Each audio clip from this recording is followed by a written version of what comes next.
Every little boy has two core needs. He has two basic questions. He's asking his father. And the questions are, do you love me? And do I have what it takes? And the way those questions got answered in your youth has shaped you into the man that you are today. You need a battle to fight. You need a mission to your life. You need something that's worth giving yourself for. And then kind of the little the tap root of that is because every man has a warrior heart. You're made to be a warrior. You're made to fight for things. Howard Thurman's famous line is, don't ask yourself what the world needs. Ask yourself what makes you come alive and go do that. Because what the world needs are men who have come alive. Raw, uncut, and unapologetic. Welcome to Men Talking Mindfulness. As a man, what does it mean to reclaim your soul?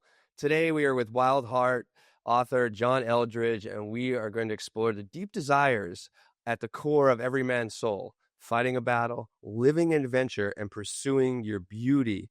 Yes, we got lots to unpack here. John Eldredge, nice to meet you. Thank you so much for joining us today. Oh, guys, what an honor.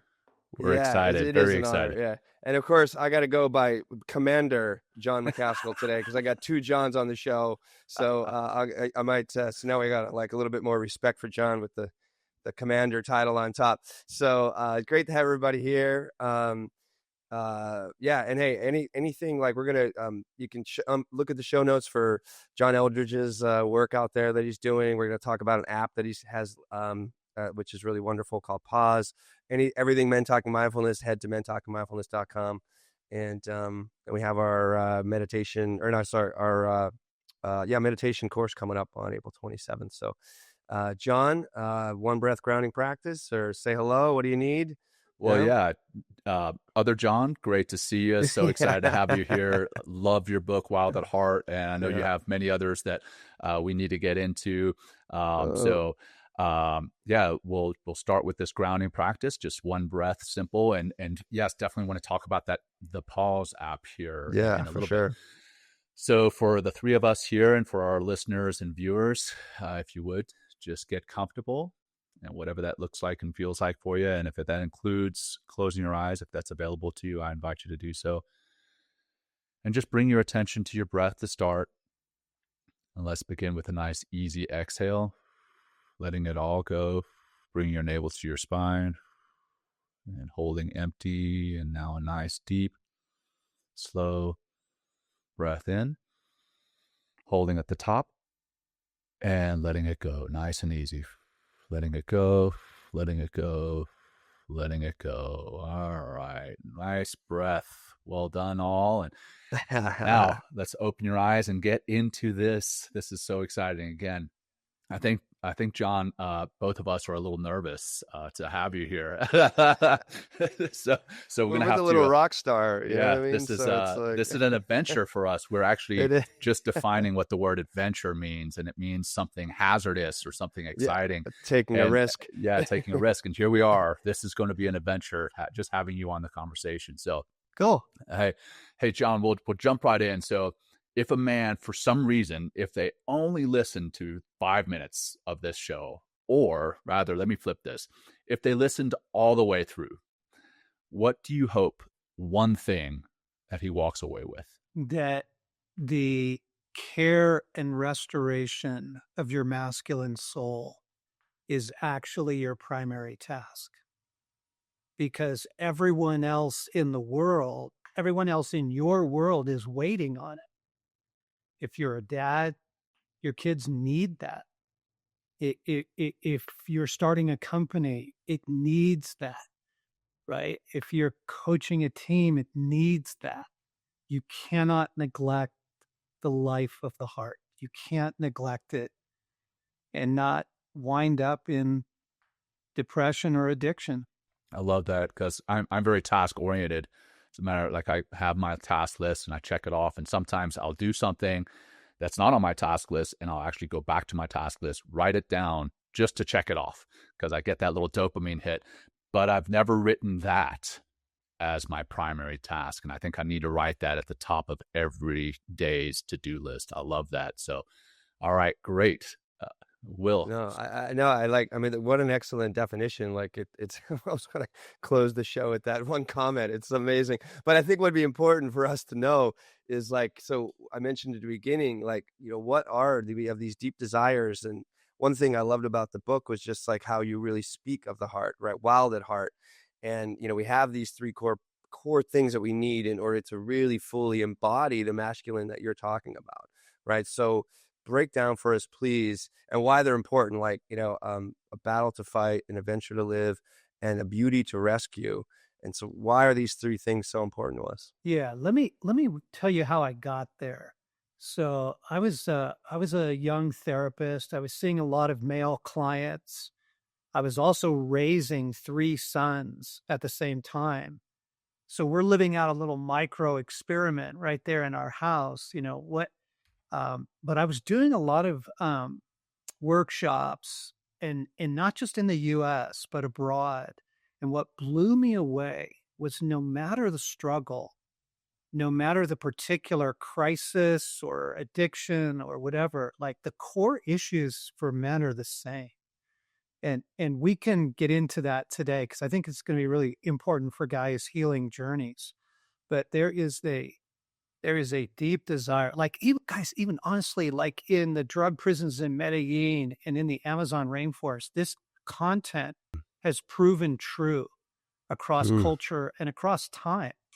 wow. That a man needs a battle to fight. He Yeah. needs something that his life is about, Mm, that's larger than the comfort culture, right? Because the comfort mhm. culture just says, to be personally happy is the end game, like that. And that is a really small story, right? Your personal happiness is a really small story, a same day delivery. So what? You know, Exactly. Yeah. you need a battle to fight. You need a mission to your life. You need something that's worth giving yourself for. And then kind of the little the tap root of that is because every man has a warrior heart. You're made to be a warrior. You're made to fight for things. And you're going to have to fight for a marriage. If you're married, you're going to have to fight for your career. If you're going to go to grad school, you are going to have to fight for that big time. If you want male friendships, you're going to have to fight for that. And so the cultivation of the warrior heart, you just see it. Why does that little boy want to be Spider-Man? Yeah. Great Why does that question. little guy, like, I see him in the grocery store and his mom couldn't get him to take his Spider-Man pajamas off, He's like, no, no, no, I'm not playing. This is an identity. Right. Yeah. Okay. Yeah. Yes. So battle to fight gives the warrior heart a place to go. And it's all about the development of it, right?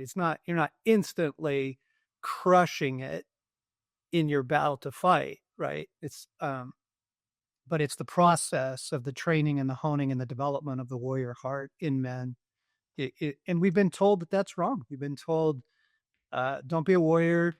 That masculine force, masculine aggression is altogether bad, right? We've just written it off. And you go, really? Really? So those guys that ran up the stairs in the trade center when everybody else was running down, you don't want men to do that? Well, if you want men to act like that, you want them to act selfless and courageous, you have to train that. It doesn't just happen overnight. And it doesn't happen because you get a driver's license or you're a drinking age. What about for those? Actually, I may have cut you off because I know we still had the beauty to rescue. Well, we got And the time to adventure. unpack this Okay. stuff, so I Yeah. didn't want to just blow through it. No, Yeah. no. I mean, Well, okay, great point. Yeah, thank you. Thank you. I appreciate So that. okay, let's go to the warrior with the Yeah. battle to fight, and then come back to the other ones. What about the men who are out there who don't feel like warriors? They feel maybe meek. They feel maybe scared, and they would never, if you were to ask them, they would never define themselves as warriors in a physical way, in an emotional way, in a spiritual way. What do you say to them? Yeah, that's a very important question because not every guy wants to watch, 300 or Braveheart or Fight Club or whatever, Die right? Hard. Yeah, All my favorites. yeah. Same. So Okay, so let's back up to the little boy for a minute and the development of the masculine soul in the little boy. Every little boy has two core needs. He has two basic questions. He's asking his father. And the questions are, do you love me? And do I have what it takes? And the way those questions got answered in your youth has shaped you into the man that you are today. And so a lot of the hesitation, or what you might call like the non-aggressive, the reluctance, I want to be more passive. I want to say, really? Really? So when you're playing chess, you like losing? Yeah. Right. No man likes losing. Yeah, Nobody that's true. does, right? Yeah, yeah. You like flunking your class? You like being looked over for a promotion? You like being ignored? No man likes that. The problem is that the masculine soul gets wounded really young. And do I have what it takes is such a core question. And if that got wounded when you're young, it is going to create a hesitancy. Or guys try and overcompensate and they become the hyper-driven, hyper-perfectionistic. Winning is never enough, right? Starting one company isn't enough. I need to start 4, and having one wife isn't enough. I need to go serial, because the search for validation is one of the core searches of the masculine Sure. journey. I've done that. Right? Yeah. I feel that. The search for validation. And we're all still doing it, by the way. I mean, Sure. Yeah. you will do this till you die. Yeah. But if I just want to say, like, the warrior is in there, the warrior got wounded. And if it's turning up and I'm spending, 7 hours a day on my phone, and I'm just scrolling, or if it's turning up in checking out, go, oh, the passion's there. The masculine soul is the masculine soul. The passion's there. Something happened. Let's go back in your story and let's find out what happened, right? Somewhere along the way, your heart got shut down. The story that you tell about your boys climbing at the Garden of the Gods, which is just down the road here in Colorado Springs. And I want to say, did you call him Tiger, your one son? Tiger. So, he was climbing one part and you're like, way to go, Tiger. When I read that part, I thought, oh my gosh. So I have 2 daughters and a little boy in the middle. And my little boy, I always call little buddy. Little buddy. Yeah, I see your facial expression. So now I've changed that, and I've been very intentional. I even told my beautiful bride, I said, hey, we've got to stop calling him little buddy. So now I call him, what's up, big guy? Every morning, hey, what's up, big guy? How you doing? And then I'm like, show me those muscles. And he likes, nice. He's 6.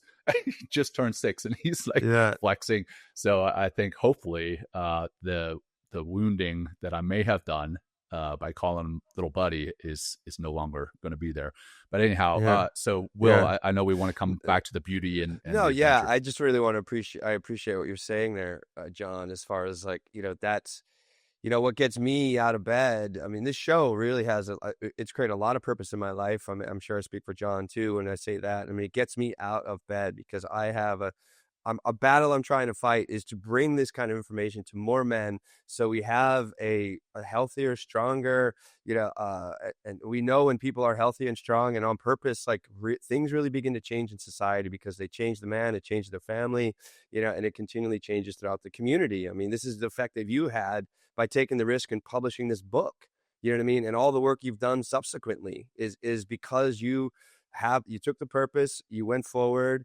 And look where we are today. We're talking about this exactly. The conundrum is still there. I mean, for sure. I mean, that's one thing about with Men Talking Mindfulness that we've done over 200 some episodes, and one of the highest ranking episodes for us is Finding Purpose. I mean, because it is still a massive void that is in kind of the masculine zeitgeist in our world right now.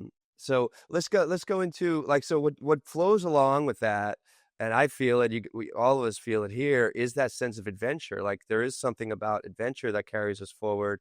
I know it definitely, like when I put something on the calendar, like, oh my God, like 2 more weeks. So until I do that thing. So what is it about adventure that helps to awaken the man's soul and their masculine and all the potential that they have within their masculine? Yeah. Yeah. Again, let's go to little boys first, right? So Okay. you give the little guy a bike.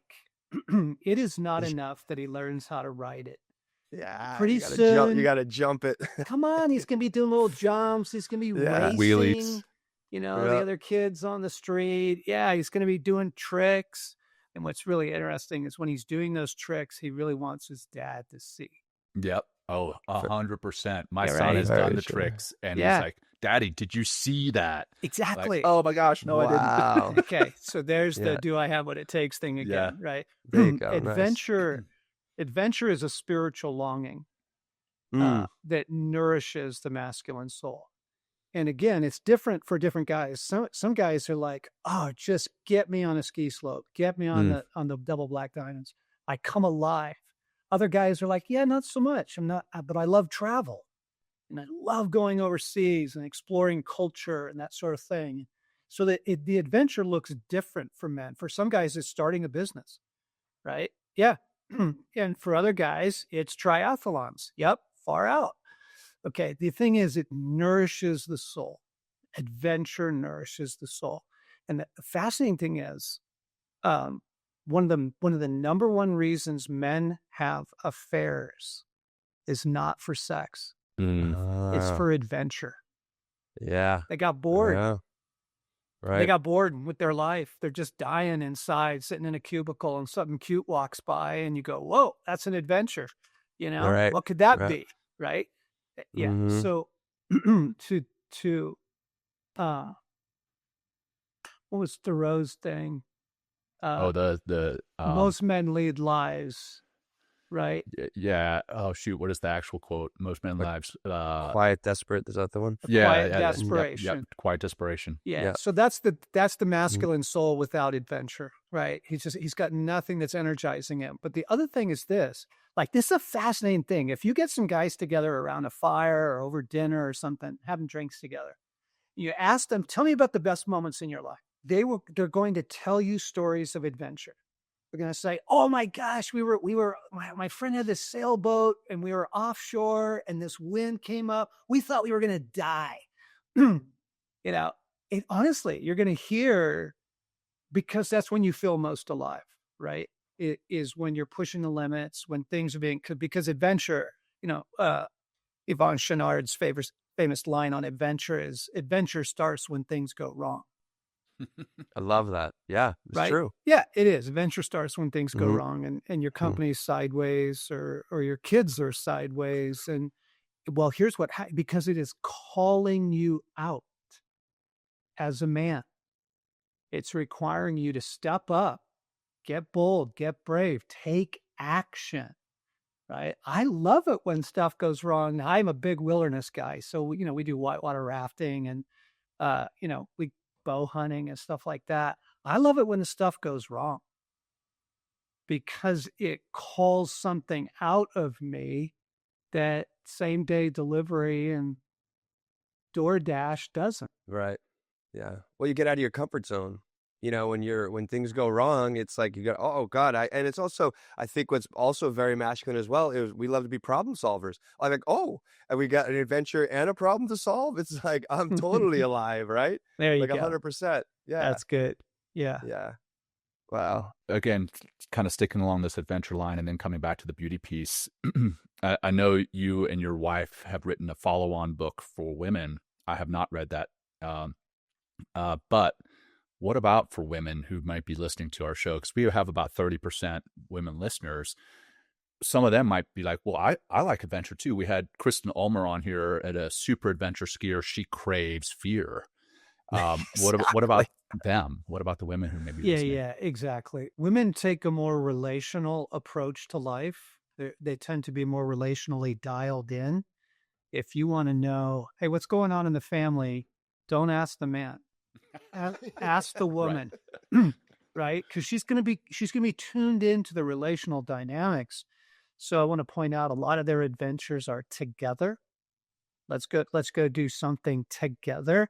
So my wife and some gals are going to go up to a ranch here and do some horseback riding as part of a kind of like a bonding thing they're going to do. They'd rather do it together than do it alone, right? So I think that's part of it. But yeah, the core desire for adventure is in women too. It's just going to look a little bit different in the way that they go about things, the way they problem solve.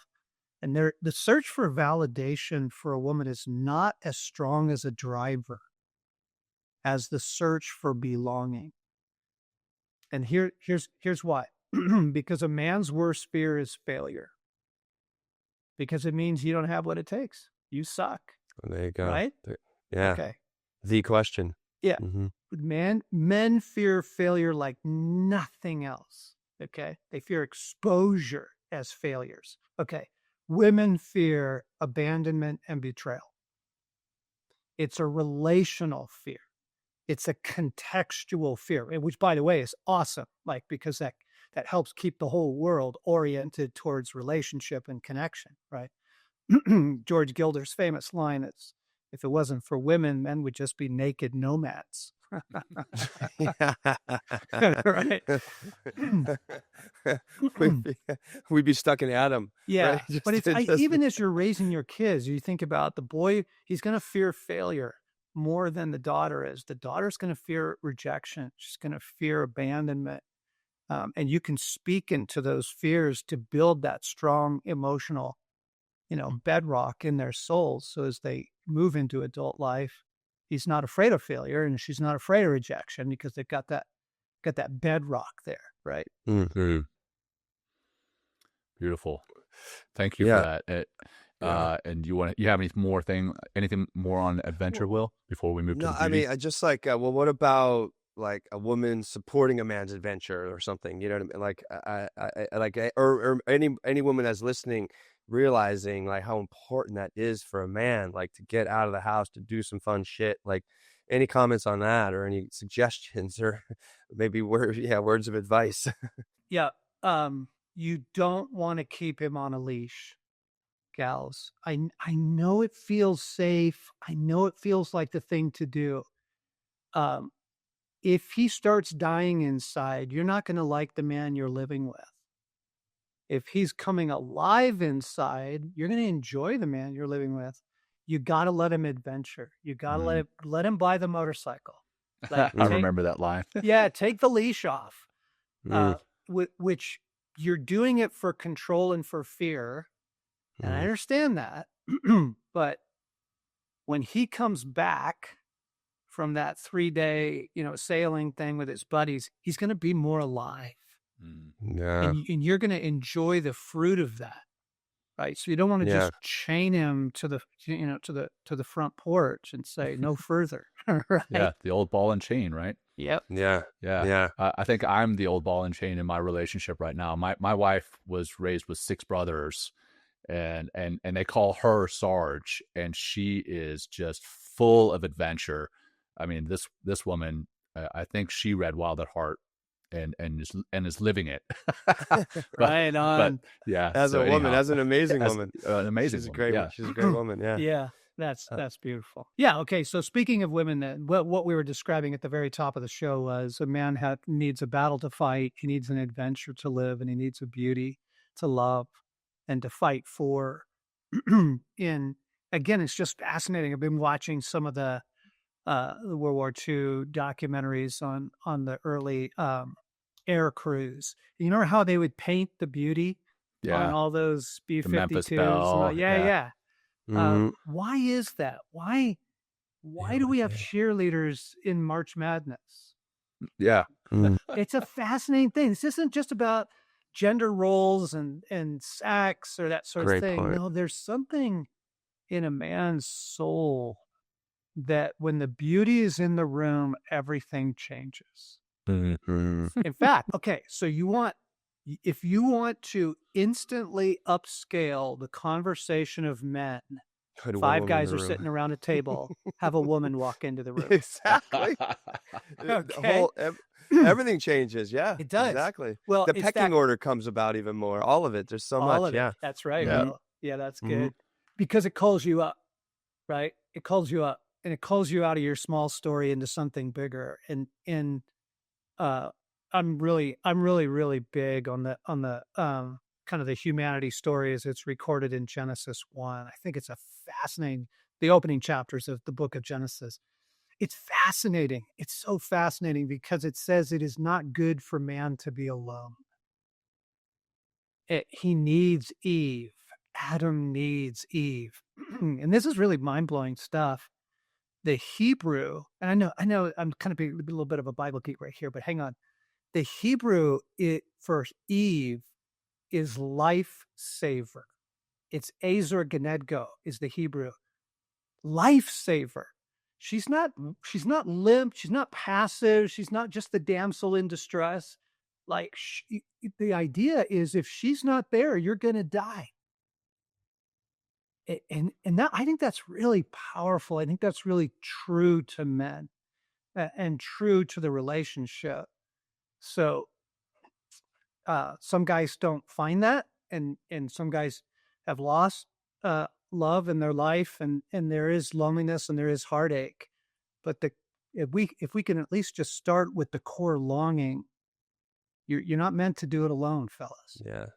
Well, thank you, John, because I'm like I'm single and I feel that longing. I feel that loneliness, and I also feel there like that's a relationship with a great woman is going to bring me more forward, where it's going to access more of my masculine, more of my potential, more of everything. Like you said, she's like like lifesaver, and like I guess in that case, like life giver.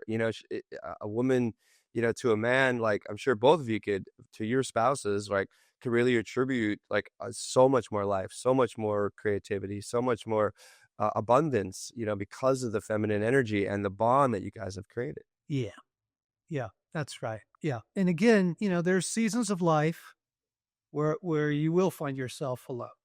And if you're in that situation, you need some pals, right?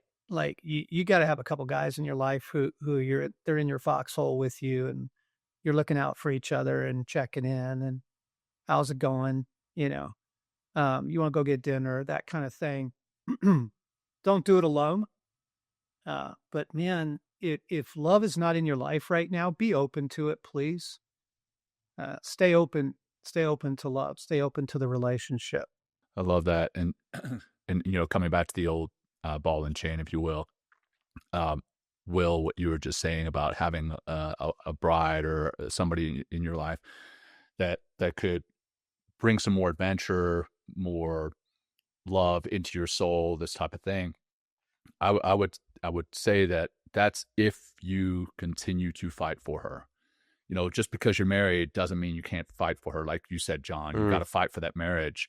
And if you're not fighting for the marriage, then you're going to look for that adventure and saving a damsel in distress elsewhere.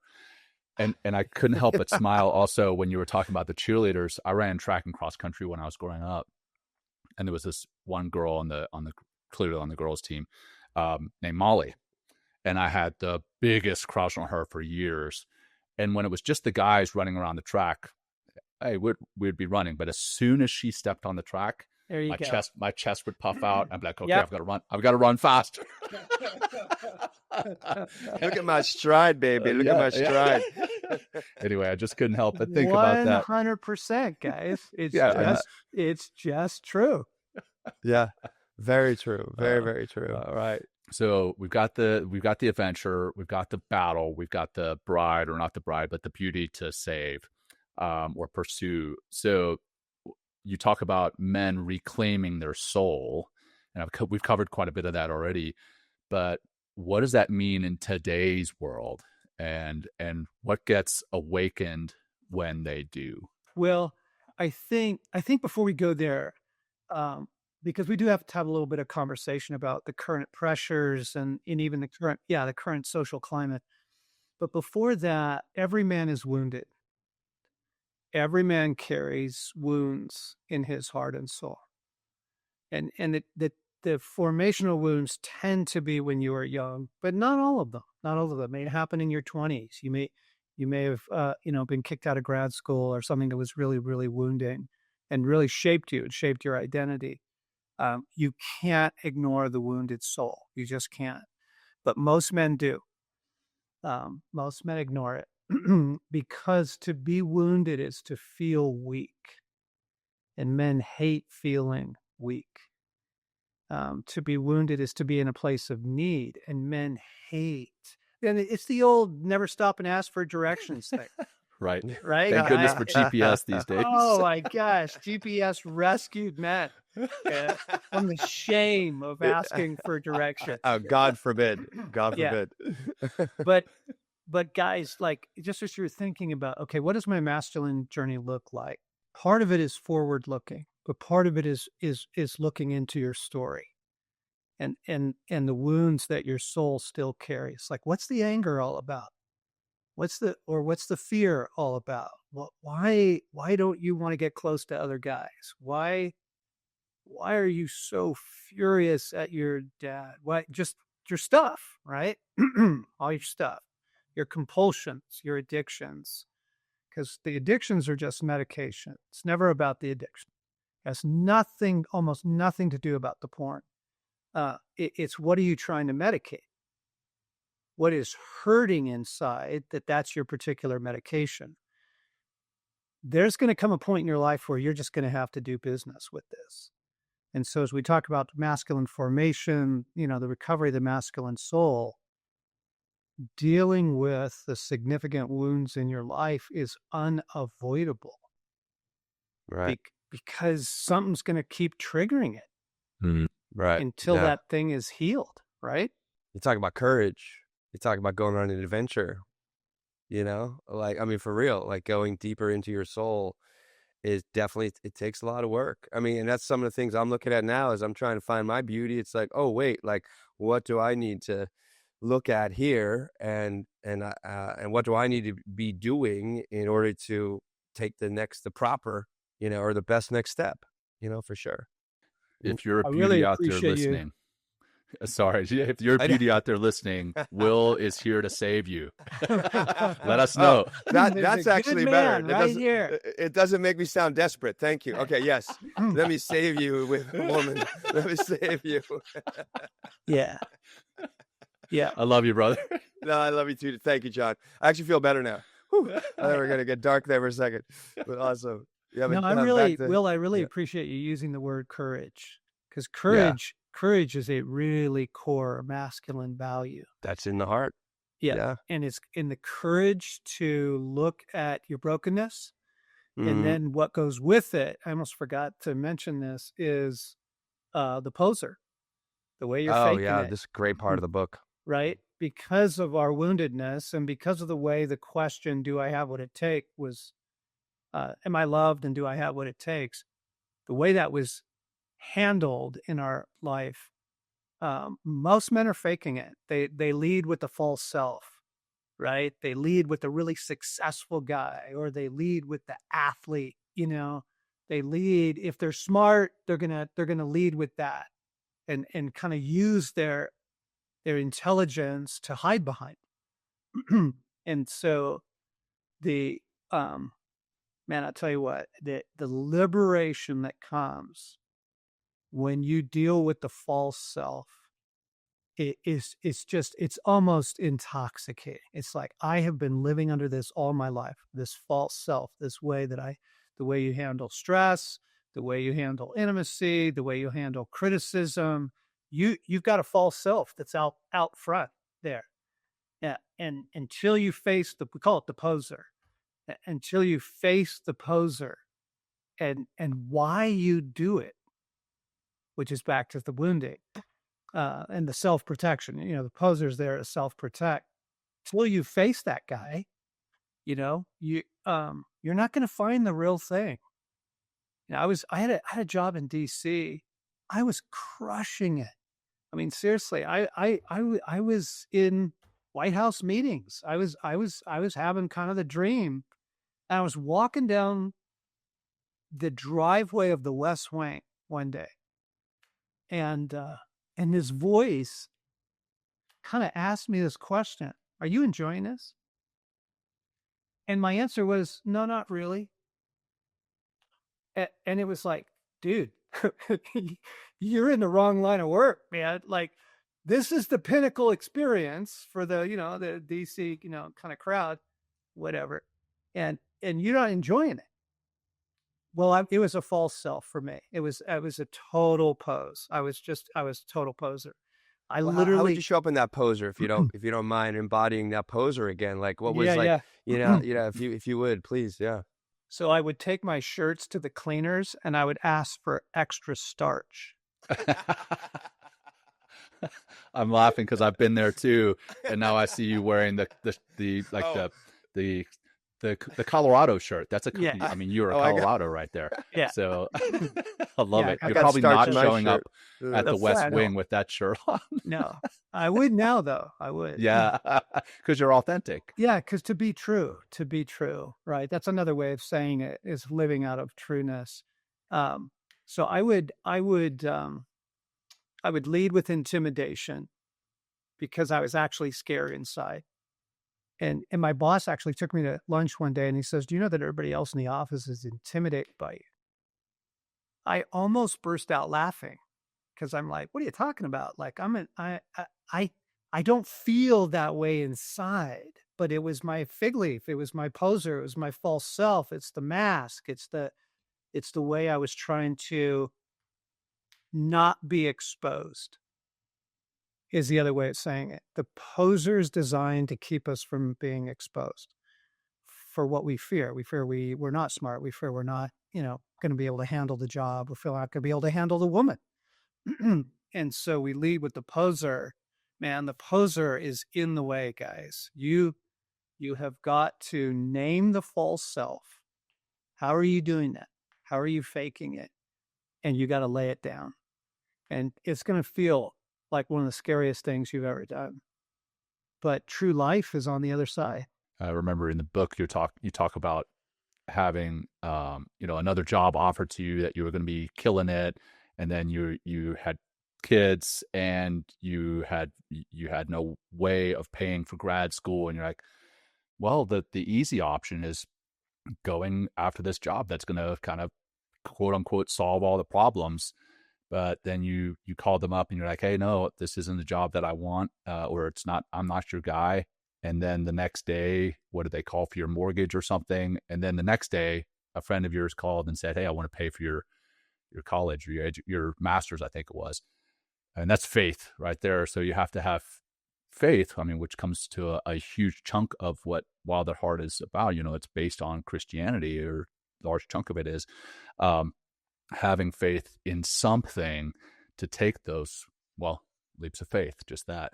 Not so much a question there, more than just your faith is unshakable. And I love to see that, John. Yeah. It wasn't. It's something you have to step into.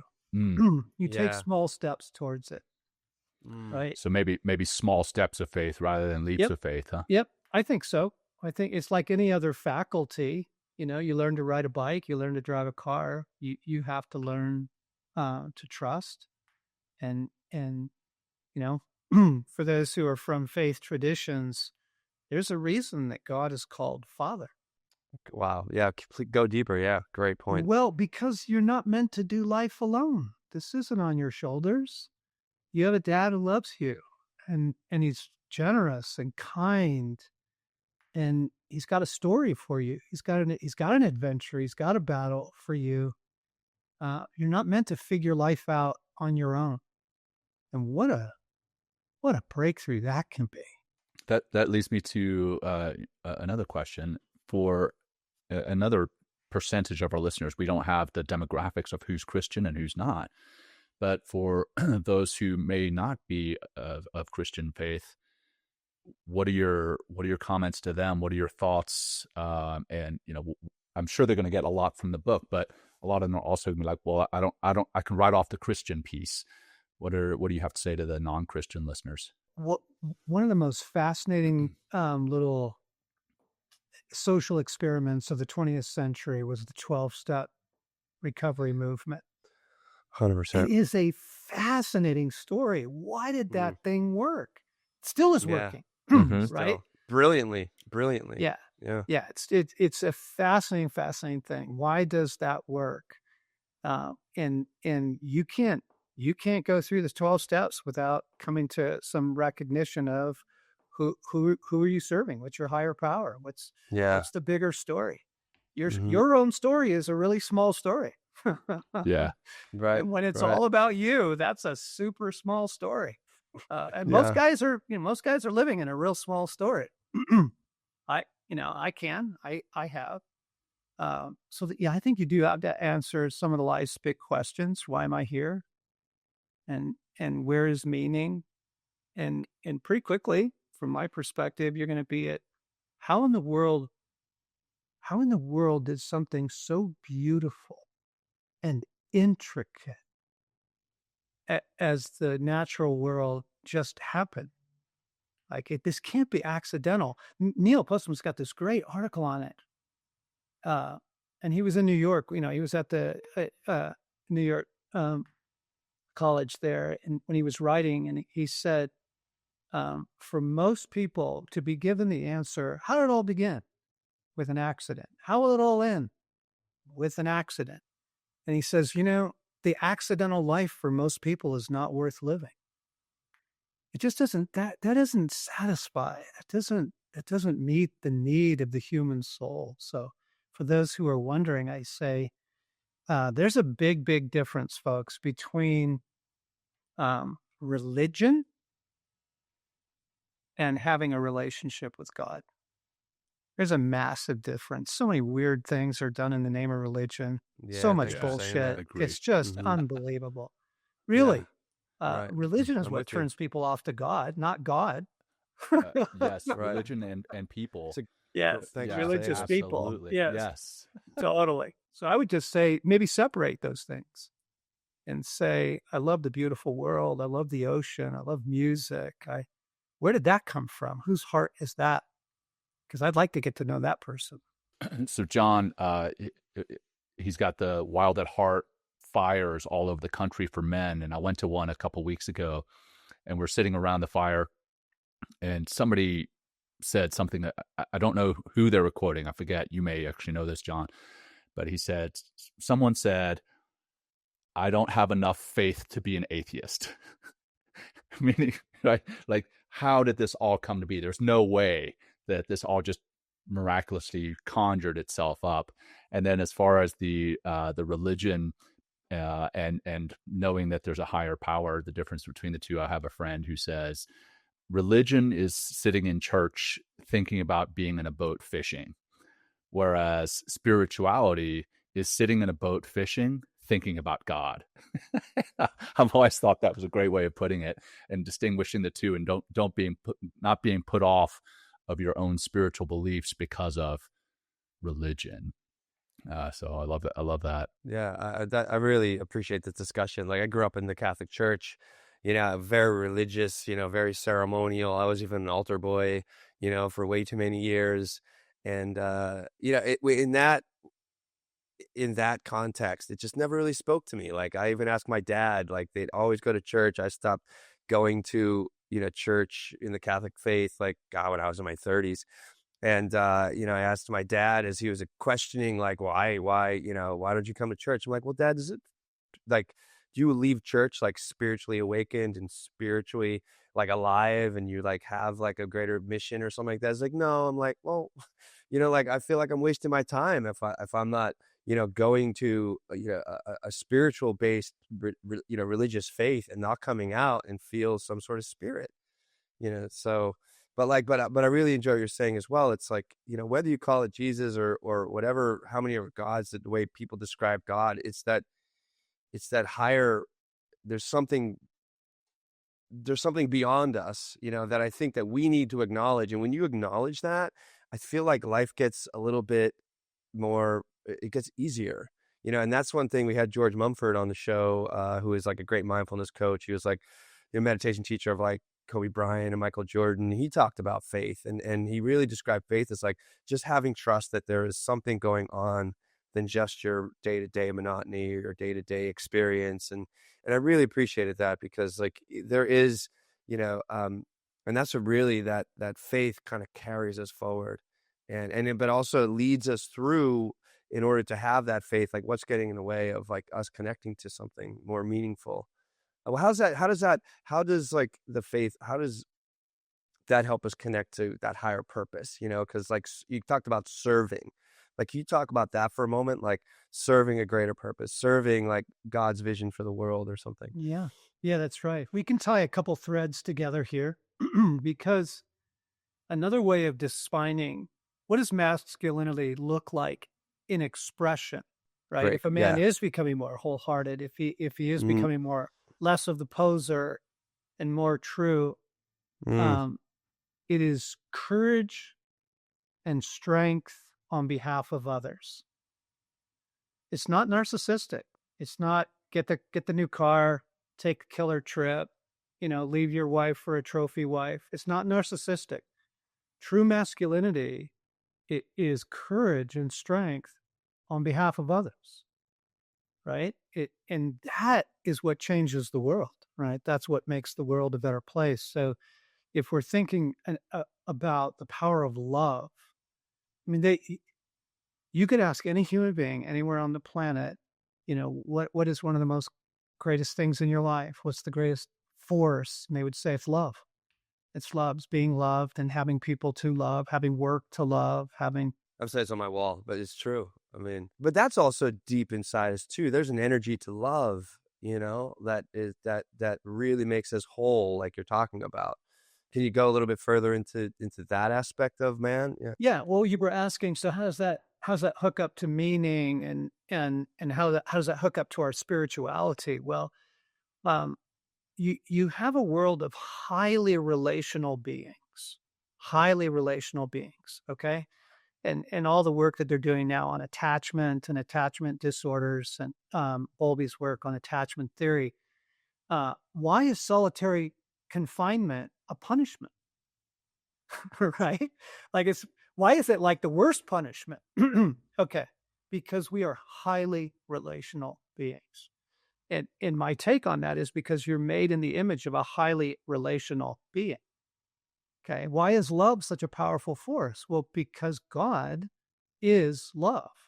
It's his heart, it's his soul, it's it's his jam, it's what he does, it's what motivates him, it's what sustains him. And so when you are hooking up to I I I want to offer what I have on behalf of other people, you're stepping into a bigger story. You're stepping into meaning and purpose in that. And guess what? That's where God lives too. That's where he hangs out. He hangs out in loving people and helping. Staying in the same kind of line of questioning, but coming back to the masculinity piece, with God, he put man here. He's put Eve here to save our lives, essentially. And I want to go to the masculine side of that, as we've talked through already. The father wound can often be there in saying the wrong things. You talked about some fathers who come in and see their son playing the piano and call him all sorts of derogatory names, and then that son never playing the piano again. On the other side of that, or I guess in line with that father, you've got people today like Andrew Tate out there saying that men need to be. I don't know if you're familiar with Andrew Tate there, John. Yeah, they need to be ultra masculine, like. Basically, that's the quote unquote toxic ultra masculinity. poser. Sorry. Yeah, exactly right. So you've got that side, and then you've got the other side in modern society saying, "Hey, little boy, stop playing with guns, stop playing with swords, stop fighting." Like, what do you have to say as far as like where's the middle ground? What's true for men? Because we're getting messages from both sides, and it's just confusing as all get out. Where's the middle ground? What's true? Well, everything we've been talking about. Yeah, true. Yeah, exactly. is the answer to that question. Right. Because I just found myself re-saying what we were saying. Yeah, I guess love is a piece. Let me add some context if you don't mind. So it's like, we talk a lot about it on the show about like men being vulnerable, men being open, like being humble, being, compassionate. So, how does that fit into, this wild at heart, like man if you will. And what does that look like? Because I think those things are important. I think it is important to be vulnerable. I think it definitely is important to be compassionate, but it's not, we're so vulnerable, we're so compassionate that we become whatever, very much like a meek, weak man, like the men that you talk about in church that just go and then that just, I thought today of like what really like a meek man or like a very almost feminized man, if you will, is their handshake. You ever go, shake a man's hand is like a dead fish. And literally the priest that I would serve mass for when I was 12, 11, 13, like he would see everyone at the end of the church. You go to shake his hand. It was like nothing was there. Yes. There was nothing there. Because I was like, nothing wow. is there. Yes. Yeah. Yes. It's a reflection. I like the energy there, John. Yeah, man. I know, right? It pisses me bring off, that. It does. I feel bad for them. Like, what are you doing? Yeah. Well, because we've caricatured that, right? Like the spiritual man is a soft man. It's warrior poets is the answer to the question. Warrior poets. Okay. Why do the samurai do flower arrangements? Right. Okay. You need both. You have a left, you have a left brain, and you have a right brain, guys. I mean, this, forgive the pun, it's a no-brainer. Okay. You have a left brain, you have a right brain. Left brain is logic, reason, decisive action. Okay. Left brain. Right brain is relational, intuitive, art, creativity. Literally half of your brain is given over to relational connection and half of your brain is given over to action. Okay. You need both. And passivity in either realm is not good, right? You get the guy who is just the athlete, just the warrior, the macho guy, the huge tires on his truck, and he's just one solid tattoo, That's a Hey, John, I've got tattoos. Hey, man. I'm just kidding. He's half a man. You just want to go, where's the other half? Right. Where's the poet to balance out the warrior? Keep the warrior, give me the poet. Give me the art, give me the creative, the intuitive, the compassionate, the relational. Your brain is literally designed for you to be a whole person. Love that. It's that old saying, I'd rather be a warrior in a garden than a gardener in a war, right? Yeah. And that warrior in the garden, they are that warrior poet, whereas the gardener in war is not necessarily. It's going to get creamed. Yeah. That's the thing. He's going to get creamed. He doesn't know how to be strong when strength is needed. And we are at war, right? There's war, like, yes, there may be literal war physical war that we're in, but there's also war on our marriages. There's war on us as individuals. There's war for our soul. Whether you're religious or not, there are wars all the time that we need to fight. And if you're not some type of warrior, then you're going to, like you said, get creamed. Well, no, I will. Well, we're like, okay, so somebody's been listening to this for almost an hour, and it's like, so where, like from all the work you've done with this book, with everything created on the book, and so many men that have plugged into this work, and then also have found their soul and have moved forward, like where are some very easy ways to start, like that for men, that for men to just kind of get on this path, or what are, please. So another way of talking about the story of any man's life, it is the journey of initiation. The masculine soul is formed over time through initiation. Yeah, I love this part. This is so important. Okay, yeah. This is really important. What I would say, what are the simple steps? Well, what's undeveloped in you right now? Because that's your frontier. And that's where your initiation needs to take place. Where is it hard? Where's your heart? Because your heart is where you're being initiated, right? You're like, oh my gosh, my work is just killing me right now. Well, you're in a battle. What is needed? What is being called out of you? What needs to be formed in there? For some guys, it's the courage to quit. Yeah. Yeah. Yeah. I fucking did that. I Yeah. fucking did that, 20 years ago. Yeah. Go ahead, but yeah, keep going. Yeah. Okay. So if we just think of the masculine journey from boyhood to like robust masculinity, it's a journey of initiation. And guys are asking, okay, what about for me right now? I'd say, well, what is undeveloped in you? And in particular, that's why we were saying you got to heal the wounds, you got to deal with the poser kind of thing. But what's your frontier? If you got no male friends, that's your frontier. Why don't you have guy friends? You got to go get some guy friends. Well, why are guy friends going to be helpful? Why is that going to be helpful? I mean, people, because that's one thing we see. It's like one of the biggest things that, that is driving this seemingly escalating like suicide problem that we have for men in this country is isolation. Right. So, yeah. So tell what about, why is that important? Yeah. So I think it's Dan Siegel's work on the human brain to sit across from another human being and have them listen to you and look in your eyes heals the human brain. It literally transforms the structure of your brain.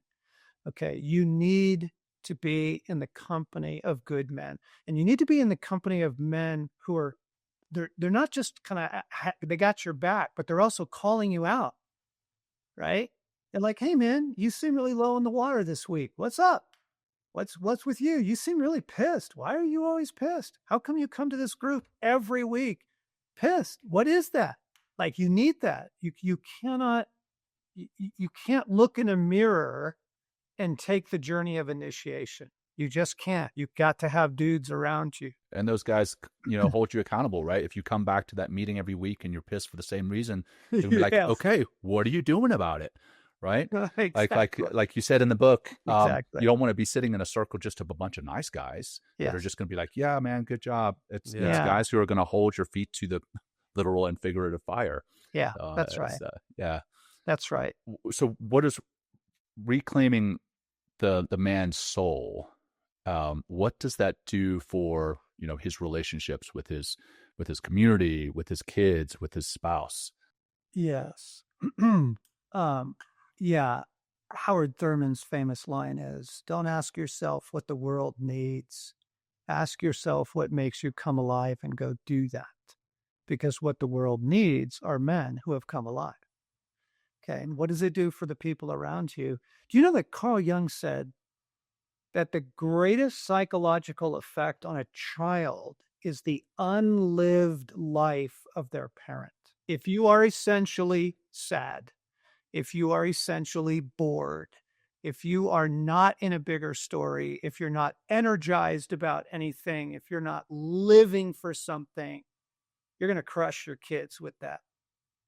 It's like, whoa, dad is a downer. Dad is half a man. Dad is not present, right? Yeah. So what's the benefit of wholeheartedness? Oh my gosh. It's that you get to fight for the hearts of others. Yeah. So it's not just the relationship itself, but it's literally their well-being that is benefiting. 1,000%. Yeah. 1,000%. Do you know the number one predictor of teenage pregnancy in girls is the presence of a father who loves her? Because if she's got a dad who's pouring into that cup and he's saying, sweetheart, you hold out for the man who loves you. You don't go out with these bums. If she really knows that her dad delights in her, and I like the word delight, I delight in you. If you're a runner, I delight in that. If you're a musician, I delight in that. If he's not there, she's going to take that to boys. So yeah, this is about flourishing. This is about the people around you need you in order for them to flourish.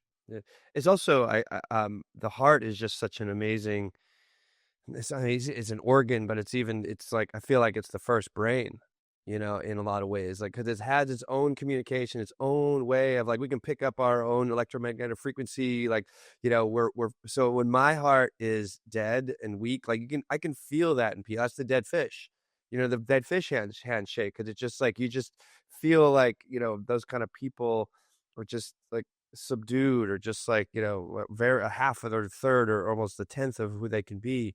But when you have somebody with an active heart, right, and you are just come as you are with that wonderful, full, loving heart, you begin to wake up the hearts of other people. They can't even help it. They can't even, because they can't escape, because it goes beyond the brain, right into, I guess, like quite a limbic system, and right into the heart of other people. And if you're always broadcasting from that heart, because right, you have reclaimed your heart, because you have purpose, you have your beauty, and you're always accessing a sense of adventure, it's like you're going to wake that up in other men and other people. And yeah, I mean, it's like I love that's the heart. The more I study about the heart, like it's just it's like all here, man. It's all in, God's in the heart. Our relationships are in our heart, to ourselves and other people. The answers are in the heart, and you just got to slow down and sometimes sit with it. But or talk about it, or be around other people that have accessed their heart to wake up your heart. It's just such a beautiful, beautiful thing. And the title of your book is Wild at Heart, and here we're talking about all the wildness of the heart. Well, so one of the reasons that we're here is my cousin and Jamie Walk. So he like I mentioned in the green room before the show, like when he found your book, I guess it's almost 10 years ago or something like that, he read the book back to back in 2 straight days, twice. He just read it back, and like his wife was like, "What are you doing reading this book?" He's like, "I can't put it down. I can't put it down." So it's obviously had a very profound impact in his life, and so profound that he is now. I talked to him like last week, and I was like, "Yeah, I'm talking to John Eldredge, man." He's like, "Oh my God, that's awesome!" And he's passed out 92 copies of your book. I love that he has a count of them. I know. So please say hello to him. Would be great. I do. And yeah, I do. yeah. So his question is, it's like, so where do you find your strength to stay on purpose? And I think it's like, that's maybe directly to you, but also, how do you help other people stay on find their strength and continually find their purpose? Hang on, I just can't get past. He gave out 72 copies. Not 92. 92, brother. 92 copies. Yeah. You need to give me his address, because I'm going to send him a letter. Okay. Oh, amazing. Wow. I thank you, John. Thank you. I will gladly do that for Jamie Walk. Once again, is my cousin out there doing this. So he's down in Texas. Yeah. Wow. Like, that's such a big question. So where should I go with that? I'm just trying to think. We live in a world right now that is hostile to the human soul. So that using the internet has literally rewired your brain, and it's given you a shorter attention span. It's made you more agitated, more anxiety prone. So get off your screens. Are you kidding me? Get off your screens. My life is built around a very, very rich, very, very deep life in God. He's not a hobby to me. He's not a Sunday thing. Everything I love, he's in. I love water. I love rivers. I can't wait to get on them, in them, around them. I just need to be. I love the ocean. I love, love water. And I know that God is wooing my heart through rivers and through water. Everything I do, everything I'm about, loving people, fighting for people's hearts and their well-being, God is in that. And so we're kind of hooked up in a pretty deep partnership. And that is the source of life. That is the source of life. And so for me, the big killers are things like fame and success, right? Because that can pull me away from what is my center, right? And what is the core of my entire. So my whole life is organized around this. How I spend my mornings, how I spend my evenings, what I do with lunchtime, the mindfulness apps that I use, all of it, everything, prayer, all of it, adventure. It's all one thing. It's one thing, because it is deeply organically woven into an intimate relationship with the intimate one, right? Yeah, we're all intimate creatures. We're all looking for it. I don't think you can live well without it.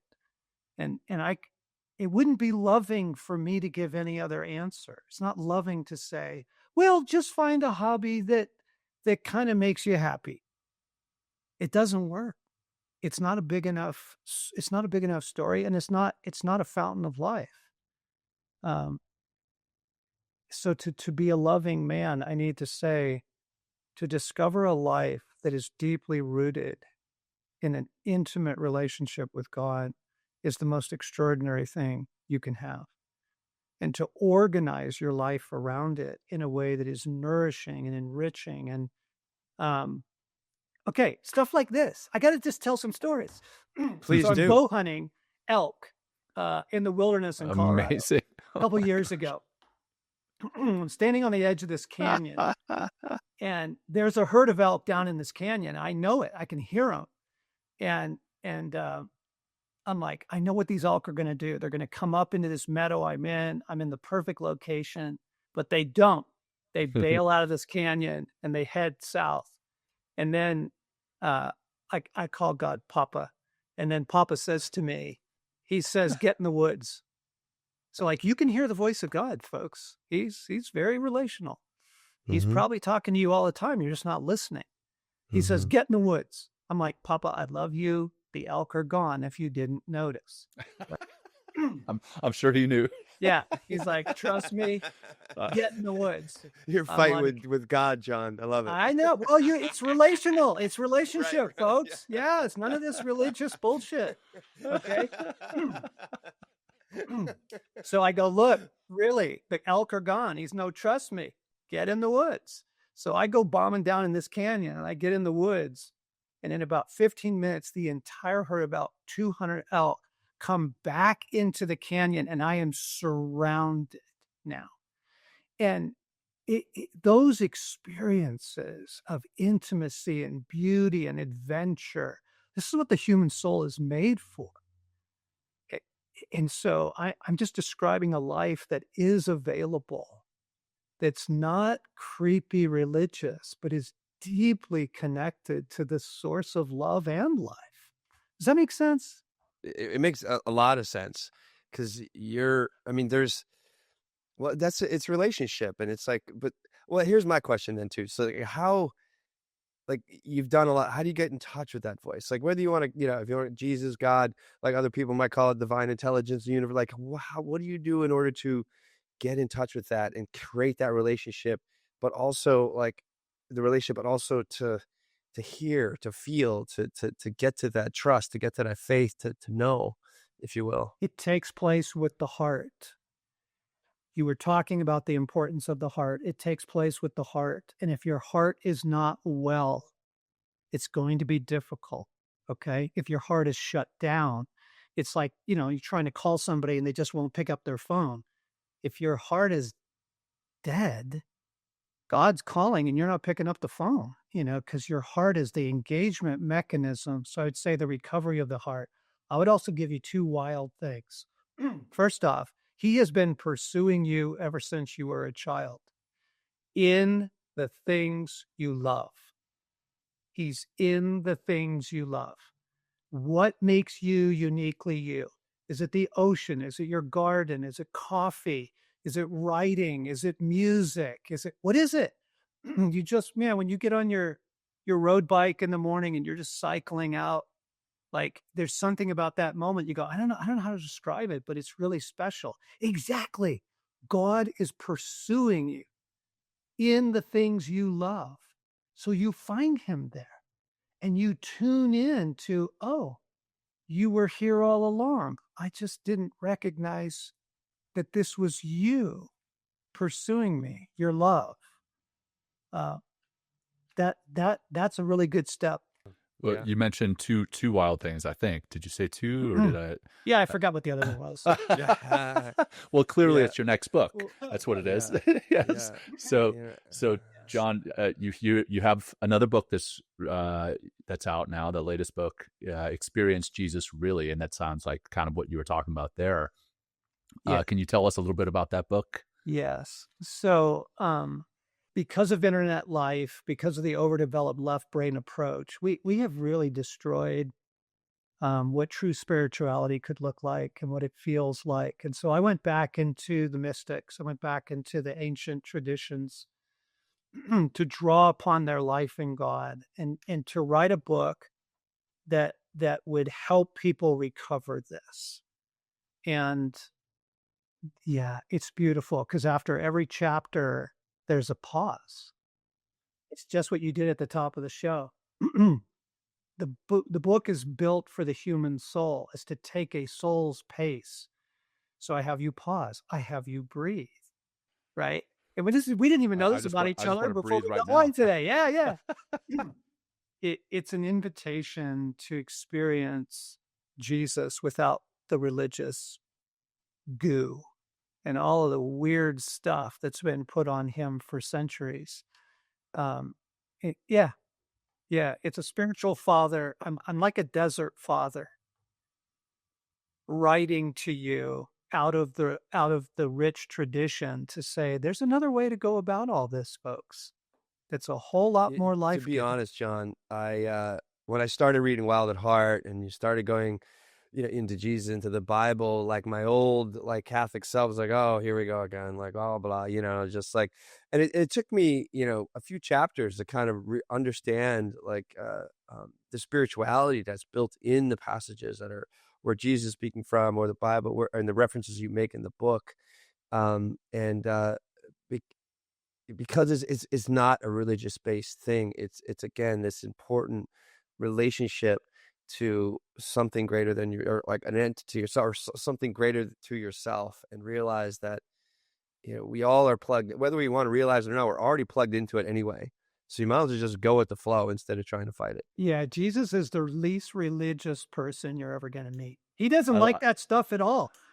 Right. If you read the gospel accounts of him, there's only one group of people he ever gets pissed at. The Pharisees. It's highly religious people. Yeah. Who are just anal. The posers. The poser Yes. religious. Yes. Yeah. The crushing stuff, man. Don't do work on Sundays. How dare you heal that lady on the Sabbath? Yeah, exactly. Right? Yeah, that's right. Insane. She was bleeding. It's insane. Yeah. Yeah. And I also, sorry, real quick, while we're talking about Jesus, I also liked how you explained in the book, a lot of people kind of envision Jesus as, again, kind of this meek character. And I don't know if you use this terminology, but for some reason in my mind it's there. But you called him a badass. Like he's a warrior, right? I mean, like, yes, he was a carpenter, but he was also a warrior in the greatest term or greatest sense of the term. So I just wanted to touch on that. So you mentioned within Experience Jesus, really, there's a pause in between the chapters, and then you mentioned the app. Yes. Tell us a little bit more about that. Yeah, this is a cool story. So we have a mindfulness app. It's free. It's very beautiful. It's very simple. We released this app a month before the COVID-19 pandemic. And it was extraordinary because people were anxious, people were locked down, people are losing jobs, they can't go to school, all that. What the Pause app teaches you to do, when you are doing the exhale in the breath, you say, let it go, let it go. That language is in the app. Okay, yeah. So we're on the same page here. But we began to build into so that you can do a 1 minute pause, and it'll program your phone to tell you twice a day, hey, time to pause and let it go. You can do a 3 minute, you can do a 5 minute. There's mindfulness. It's beautiful music. And then we began to build mental wellness programs into it. So there's a program called 30 Days to Resilience.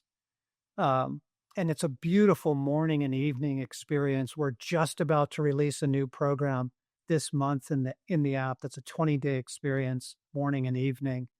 It's killer. We've got 750,000 downloads on it. People are loving this thing. Yeah. So it's called Pause. You can get it iPhone and Android free in the App Store. I'm laughing now because I don't know if you've ever done any Wim Hof breathing, but it's the breath of fire, and Will and I are big fans. What is he, Will, as far as background? Is he Dutch? So he has this great meditation, Wim Hof breathing. At the end, he says, "Download our app. It's free. You'll like it." in this really strong Dutch accent. It's good stuff. It's good stuff. You just reminded me of Wim Hof there. Yeah. All right, Will, that's all I got. Anything else? John, I'm so grateful. No, I mean, this has been incredible. Our audience is really gonna love just this whole conversation has just been so great. I mean, just talking to you, John, I feel calmer. You know what I mean? Just like, cause you're just so deep into the work, you know, you're able to deliver it in such a beautiful way. You know, you have this wonderful sense of faith and you know, connection to God and you're on your purpose. And if more men like you and I think John and I are doing a good job living on purpose, like we can really just have a massive impact in our immediate life, in our community, in our town, in the world, you know. And that's why we do this work. You just happen to be 20 years ahead of us with this book, Wild at Heart. You know, we've been producing this show for 5 years, and really, it's just wonderful to talk about the heart, understand what it takes to unlock the heart and unleash this wonderful power that we have within us as men in order to just do great fucking things. So I mean, it's awesome. So yeah, this has been such really an honor, good John. talking to you guys. What a rich conversation. Yeah, thank you so much. Thank you, John. Okay, give me your brother's address, because I'm it's my cousin. I will. Your cousin's address. Jamie Walk. Thank you for sending him a letter. Thank you. Also, John, just to wrap it up, anything like if somebody wanted to reach out to you, find out more about your books, what's the best way for them to reach out? wildatheart.org. Easy enough. Boom. Easy right enough. there. Boom. Right there. Well, John, this has been phenomenal. We really appreciate you. And for our listeners and viewers, thanks for tuning in. Until next time, take care, everyone. Yeah. Thank everybody. Thank you, John. Thank you, everybody. Thank you for joining us today. We hope you walk away with some new tools and insights to guide you on your life journey. New episodes are being published every week, so please join us again for some meaningful discussion. For more information, please check out mentalkingmindfulness.com.